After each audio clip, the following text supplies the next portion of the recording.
Xenos traders and notorious scum. The Stryxis. Welcome, gentle listener, I am Baldermort, your faithful servant, and I wish to introduce you to the forces, factions and faces of the Warhammer 40k setting. The grim darkness of the far future, where there is no time for peace, there is only time for war. If you wish to see the channel flourish and possibly take on bigger topics and get better resources, then like and subscribe. But also, consider joining our Patreon or throwing a one-off tip in the form of a super thanks, if I have indeed earned your bounty. And today, we shall be taking another look into the rare and nefarious aliens that lurk at the fringes of the Imperium, the Xenos threat. For the galaxy is far larger than most presume, and far darker than even the hellscape that is the Imperium. Out there, beyond the Emperor's light, the range of his Astronomicon, there are beings that skitter and chitter in the cold darkness of the void, perpetually looking for a way to prey on humanity. Some are vast threats that should trouble the entire race, others are barely clinging to existence, constantly eluding larger and more potent races, eking out an existence between the major warp routes. And today we speak of one such species, the repulsive Stryxis. As usual, the format of this video will be simple. A tale to set the mood, then the cold hard lore of the topic. So let us begin. From the Bald Library, taking out the trash.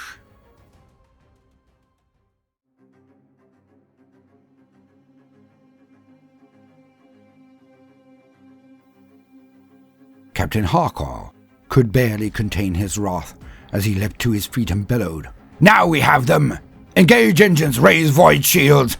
He then snapped a look at his helmsman. "Full speed ahead! Right down their throats!" The Emperor's vengeance then came online. Its engines shook the entire vessel as they were pushed to their absolute maximum from the get-go. The ancient sword-class frigate burst from cover behind the closest moon and ploughed through space towards Invictus Secundus, the only inhabited world in the system, and hardly a jewel in the Imperium's crown. Yet on its surface was a colony of the Emperor's subjects, a mere 100 million humans, but this was not really about this world or its populace. It was about proving a point and putting down an infection. Raiders, the worst of their ilk, slavers. Orbiting Invictus Secundus were a ragtag collection of misshapen ships. Each seemed to be welded together from debris and wrecks. Amongst them was the carcass of an old Imperial destroyer. Auspex scans showed it was almost entirely offline.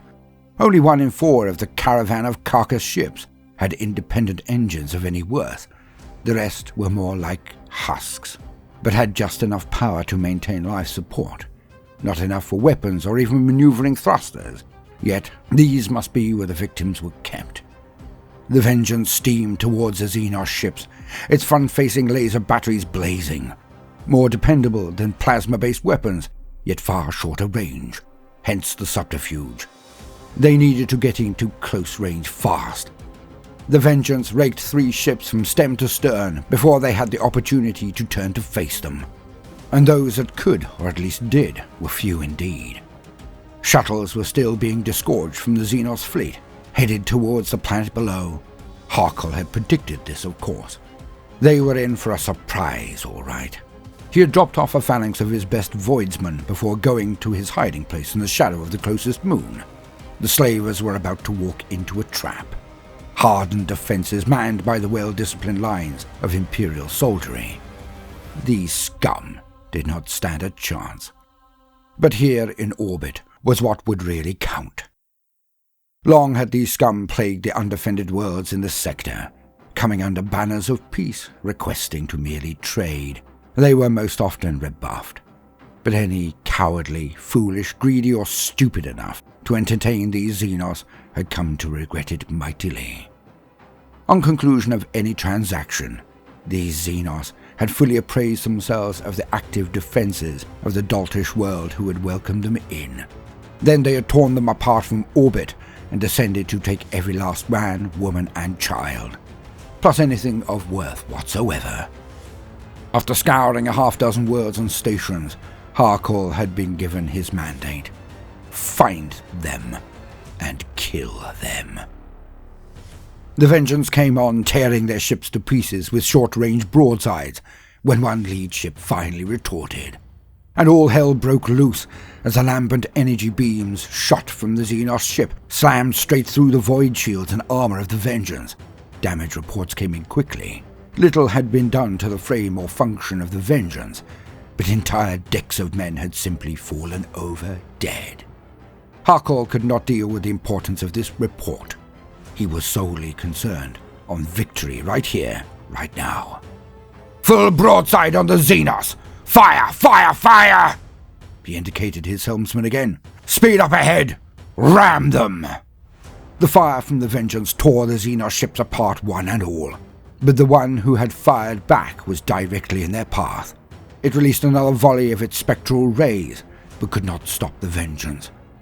As a sword-class frigate, it had reinforced prow and armor, and it hit the lead and last Xenos ship like a land raider slamming into a paper tower. The Xenos ship burst into flames and was all but cut in half. Nothing could survive that. Harkle smiled wolfishly as he gave his final order of the engagement. Launch fighter wings! I want those shuttles gone! Even those who have made planetfall. Wipe them out! Transports, prepare to descend. Let us see what kind of horrors these Xenos are.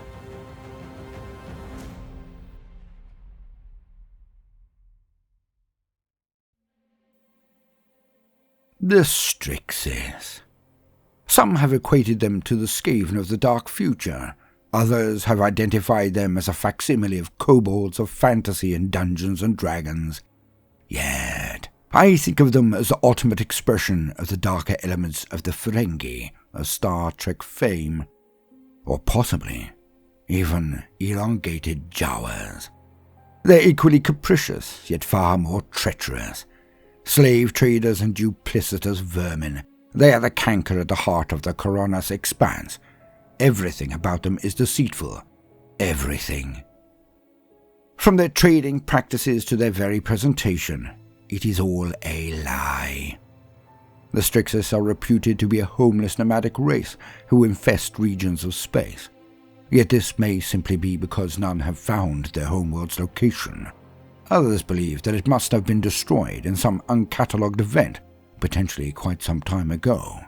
All that is known for certain is that the Stryxis are incredibly closed-mouthed about their origins, purpose, history, and culture. And there is the rub. For it is a good thing that few know of the depths of their darkness.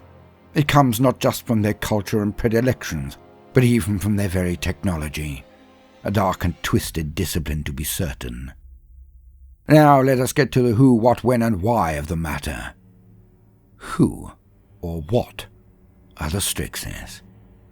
For old time's sake, and just for a short while, as illuminated in the out-of-print RPG core rulebook for Rogue Trader. To quote, the Stryxis. The Stryxis appear truly hideous to human eyes, described as resembling a human-sized skinned dog embryo with gangling stature and bony talons on the digits of their limbs. Typically, they wear swathes of ragged bone-coloured cloth adorned with trinkets. An oddity amongst their kind is that there does not appear to be any gender variation, and the young have not been encountered by outsiders. As such, outsiders do not know how these Xenos breed, and the Stryxis themselves tend to avoid discussing this topic. Their pugnacious faces have an upturned nose that is faintly reminiscent of Terran bulldogs, with 4 small beady eyes. End quote. So, a bold and 4-eyed gangling hound-like appearance. Not pleasant. Although I do not subscribe to the halo effect, nor that the sins of the soul can be reflected on the countenance, in this one instance, it does seem that their visage reflects a darkness in their minds. The Stryxis ply the void ostensibly as traders. Ramshackle convoys of bedraggled ships mark their presence. Where other fleets move as individually powered vessels, the Stryxis are scavengers. so it can be as few as one capable ship in 5. The other ships are attached by sturdy but primitive chains that allow the front and only active ship to tow these husks through space. Each chained ship is little more than a metallic box, having been left as a wreck by other races, and most often denuded of any system or items of worth. They are nothing more than cargo containers, utterly devoid of independent thrust or defense. Well, mostly, of course. This is known by some, so the Stryxis can hide weapons on these wrecks, if it means that they will gain a tactical advantage if they suspect that they will be attacked. As stated, never trust anything about this Xenos race. Not their people, not their ships, and certainly not their intent. For the Stryxis are not honourable traders. Although a Ferengi will attempt to disadvantage, bamboozle and confuse an opponent in any trade negotiations, when the price is set and the contract signed, they mostly keep to their word. Not so the Stryxis. If they sense weakness, even temporary, they are just as likely to turn on those who are contracted with them and enslave them, stealing anything or anyone of worth. And everything tangible has worth to the Stryxis. Not credits or other ephemera, but knowledge, intelligence, technology, or even slaves are all stock in their trade. The Stryxis are also notorious purveyors of mercenary forces. Yet, to hire their military might is to do a deal with the devil, for there is nothing surer than betrayal, unless one has overwhelming force, or something that the Stryxis want and cannot gain through force. Stryxis mercenaries are most often slaves from other sentient races, humanoid, orcoid, etc., though orcoids are rare, as they are often far more trouble than they are worth. Yet this is not entirely universally true, for the Stryxis can also use their own vat-grown people as cannon fodder in their wars. But do not think of the Stryxis as this overwhelming power. They are not. Sparse and intensely difficult to pin down, their numbers have never been enough to justify a crusade or even campaign to eradicate them. They are a nuisance and threat, but only on the regional or system level. A sector commander of the Imperium would barely know of their exploits unless they somehow manage to waylay and capture a person of august position within the aristocracy. Concerning slavery under the Stryxis. From the Bald Library. Why? Captain Harkol walked the line. As he looked down at each of the beaten and bloody men forced onto their knees, he could not contain his sneer. They were humans, but they were not like him at all. They had raised arms against their god, had fought for the Xenos filth. Harkol felt his bile rising just thinking about it, seeing each of them in their tattered rags with collars on their necks. Some would be pain-inducing, some more like those attached to the penal legions of the Imperium. If a slave disobeyed, then the head would come off in a dramatic but contained explosion. Then he stopped. Here was one without a collar, without any form of controlling device on his neck, back, or legs.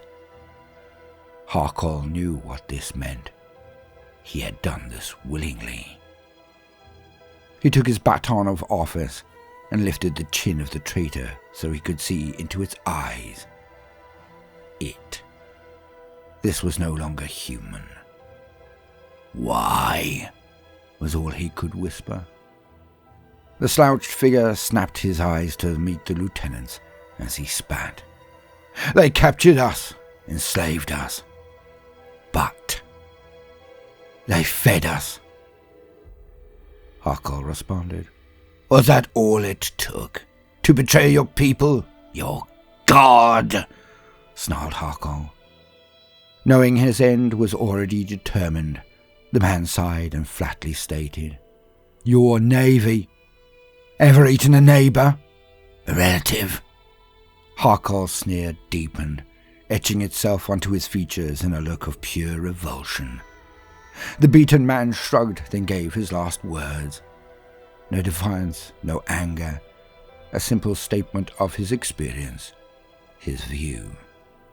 The Emperor may protect, but he does not provide.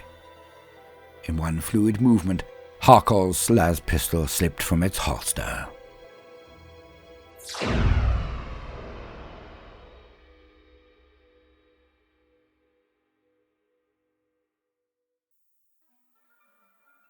The Stryxis are renowned slavers, and have zero restraint when it comes to teaching a lesson in discipline amongst their chattels. Like all slavers, they maintain control through fear and barbarity. Yet, they do not torture or cull out of sport or spite. To the Stryxis, each and every slave is a commodity, and thus they are maintained. Only when a cohort or individual slave are deemed too troublesome to justify their expense are they actually exterminated. Stryxis would have no problem at all with simply opening the external doors of a containment area and watching them all explosively decompress into the void of space. Yet this is not often necessary, for they do indeed maintain their slaves. They feed them and make sure the disease is noted and controlled. In some pathetic way, the existence of a Stryxis slave can be perceived as being better than that of most hive-dwelling humans. Like all slavers, they have their nasty methods to control their herd, for that is all the sentient beings are to them, a herd of cattle to be traded or used for advantage, mercenary work being only one way in which they can be deployed. With collars that can explode inwards or implants that create excruciation, they maintain an iron grip. Yet they are not orcs, so they come to understand the importance their slaves attribute to things, to manipulate and cow them. Stryxis are all too aware of human familial bonds, so use the health and existence of wife or child to motivate any recalcitrant male workers, and vice versa, of course. Concerning Stryxis technology, the Stryxis lie even about this. To all outward appearances, they are low-tech scavengers who claim whatever technology they can get their grubby mitts on. Their slaves will be armed with lasguns or other purloined weapons. Their ships appear to be composites of wrecks, like space hulks but in miniature. Welded wrecks that they gained the last drop of use from. But this is not the case at all. The Stryxis have their own technological crafts, and are more than adept at deploying them to devastating effect. The Stryxis can manipulate and alter DNA to create vat-grown horrors. Not merely their seemingly endless chaff cannon fodder, but also monstrous creations that can sustain direct bolt of fire and continue on to rampage across enemy lines. These vat brutes are purposefully idiotic and have featureless faces. Without sex or even a survival instinct, they can be used in heavy labor, or, of course, in combat. They also use these vats to create the next generation of their race, or some people think, but this could be just because they have not seen their youths. The Stryxis have a macabre form of technology that permits them to access and travel through the warp. Some say that they can shield themselves from the touch of the denizens of darkness that dwell there, but it is not like a Geller field at all. Matched to this is their ability to cloak their ships. But more than this, their scanners are also not akin to Auspex at all. They can passively scan an entire fleet of Imperial ships without ever letting slip that they are there. It is a good job indeed that they are so limited in number. The primary ship-based armaments are called ether beams or ghost energy. These powerful macro weapons can slice through void shields and armor, annihilating the crew of the ship without substantially damaging the vessel itself. In close quarters combat, they use a variety of equally vile weaponry. Perhaps akin to a Morgul blade, they have ether weapons. Be they blade, whip, lance, or lash, they emanate a spectral force that can appear as a lambent energy that looks like mist. They are named well, for this phantasmal energy will pass straight through solids, like armor, and somehow injure the victim. Some say they cut the organs beneath the skin. Some say that they sever the very soul of those they strike, instantly killing even the most battle-hardened Astartes, as if their strings had just been cut. Many of these weapons are exquisite in form, but are all deadly beyond the means of human artifacts of their kind. All that is known for certain is that psykers and their sorceries can easily stop these weapons' effects. A null can dance through them without sustaining a scratch, and one defended with faith or hexagrammatic wards are almost entirely proof from their effects. Hence, the Stryxis weapons are clearly using warp powers. They can also use this technology in ranged weapons, like the Ether rifle, that has much the same attributes. Nasty. The Stryxis are known to trade with nearly all that will permit it. They do not often take orc slaves, because of the difficulty in controlling them, but near all others will be grabbed and transported the instant their protectors are indisposed. They have been known to fight with the most venom against their own, with civil wars rife amongst their caravans, or those who might be competitors to them. Yet, of all the races in the galaxy, the one that elicits utter detestation from the Stryxis are the Eldar. The Stryxis loathe the Eldar. A hatred so deep that it can evoke a berserker rage from the otherwise cowardly scoundrels. When facing Eldar, they will ram, will attack irrespective of the odds or comparative power. They give absolutely zero clemency or quarter to any Eldar they best, and are more than willing to destroy the ecosystems of a maiden world, if even one Eldar is its inhabitant. When linked to the concept of them being a nomadic race, there are some that think that their homeworld may have been destroyed by the Eldar, for the feeling is utterly returned. The Eldar see them as anathema, like rats to be exterminated wherever they are found. Should a Stryxis convoy be detected by a Corsair fleet or Craftworld forces, there is very little but the threat of utter annihilation that could even begin to stay their hand. If you ever find yourself in the Coronos Expanse, keep your eyes open and your guard up, for the Stryxis are a blight everywhere they go. They can never, ever be trusted.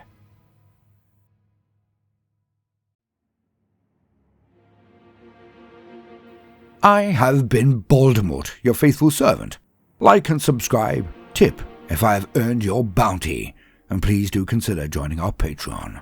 But most importantly of all, no matter what you do today, do try to make some time for fun. Toodaloo.